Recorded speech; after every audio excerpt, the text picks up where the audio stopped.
What's going on, everybody? It's Thursday evening. It's Mr. Eric Reads time, and tonight's book is by Miss Loreen Leedy, and it's called Pingo, the Plaid Panda.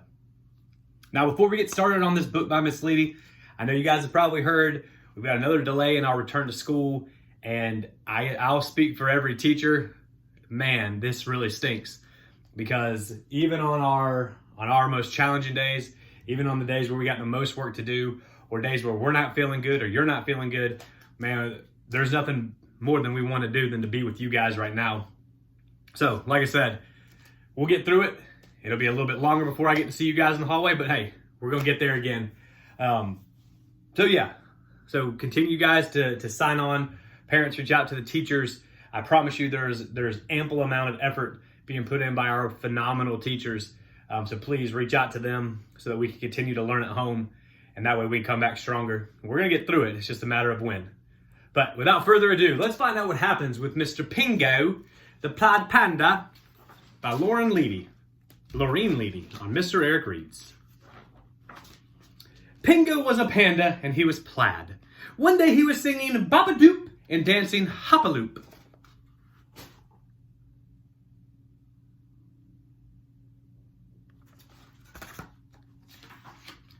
Then he spotted some other pandas. Pingo stared down at the ground and walked silently by.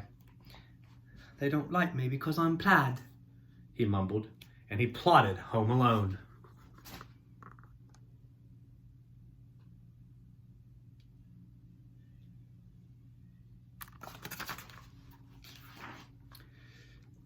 "Pingo, what's the matter?"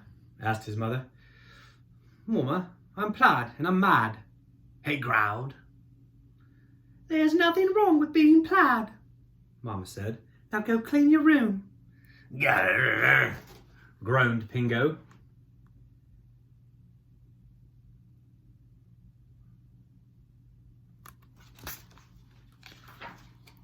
He hung up his clothes, scooped up his shoes, he picked up his toys, hop, hop, hop. He unrolled his rug, untangled his sheets, and unscrambled his socks, bop, bop, bop. Then he stacked his books, and he fluffed his pillows, and he dumped his trash out, plop, plop, plop.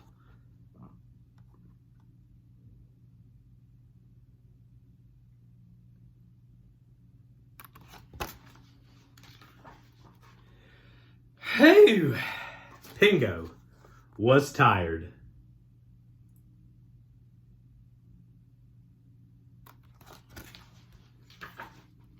From outside came a whistling and a tooting and a splashing. It was Papa, playing with the hose. Pingo ran out to talk to him. "Papa, I'm plaid and I'm sad." "Real sad," sighed Pingo. "The other pandas don't like me, and I'm lonely." "Son, we love you just the way that you are," Papa said. But Papa..." Before Pingo could finish, Mama was calling them to dinner, so Papa and Pingo hurried into the house.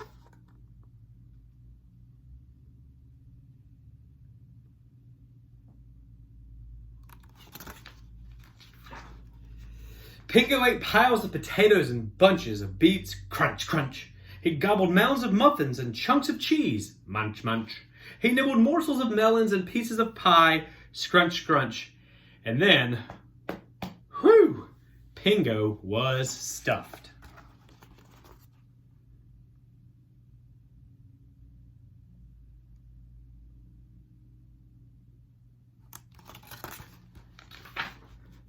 Papa said, "Let's clean up the kitchen." Mama stacked the plates, scraped the pots, and washed the dishes, clang, clang, clang. Pingo wiped the table and swept the floor, and pushed in the chairs, pang, pang, pang. And Papa cleaned the stove, dried the dishes, and dropped the pot lids, bang, bang, bang. Then the kitchen was clean.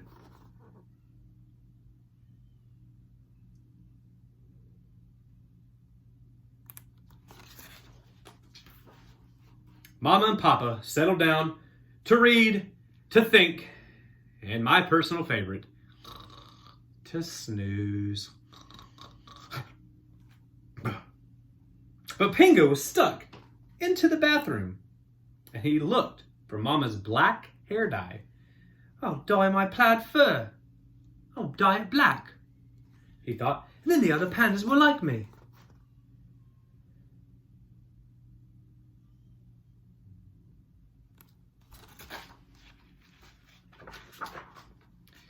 Pingo dripped and dribbled, plip, plip. He sniffed and sneezed, zip, zip. And when he looked in the mirror, it wasn't Plaid anymore. Mama saw him and yelled, "Pingo, you're not Plaid, and I'm mad." He had to go to bed early that night as punishment.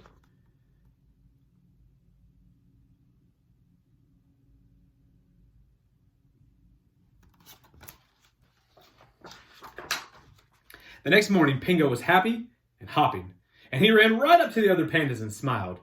They all played ball, thump, thump, and danced in circles, jump, jump, and they turned around and did somersaults, bump, bump.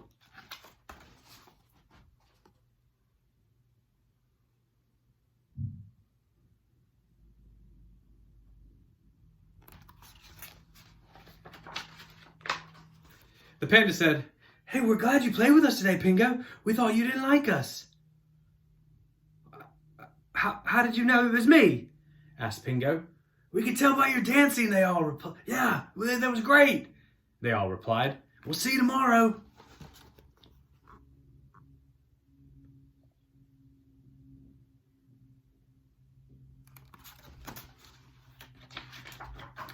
So Pingo scampered home. "What happened?" asked Mama. "The other pandas liked me," explained Pingo. "Turns out being Plaid has nothing to do with it."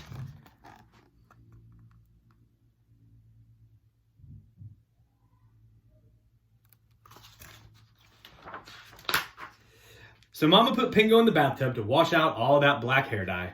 She soaked and scrubbed, blub blub. She rinsed and she rubbed, dub dub. She dried and puffed and fluffed again until he looked like himself.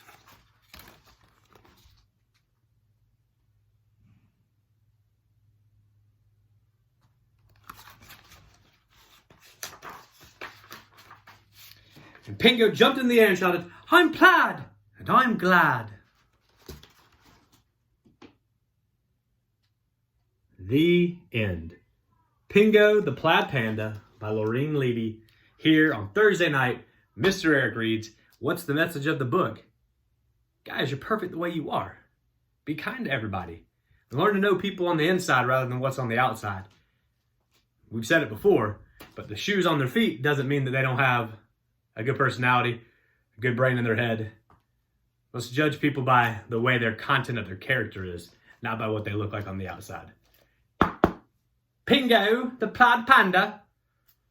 Get some good rest, guys. Close out week number 2 at Learn From Home with a great Friday tomorrow. I'll be back mid-morning pre-K kindergarten read and another book in the afternoon, evening time for my bigger kid readers. So without further ado, guys, I miss you guys. Hope you're well. Let me know if I can do anything for you. And as always, guys, keep on reading and keep on being kind.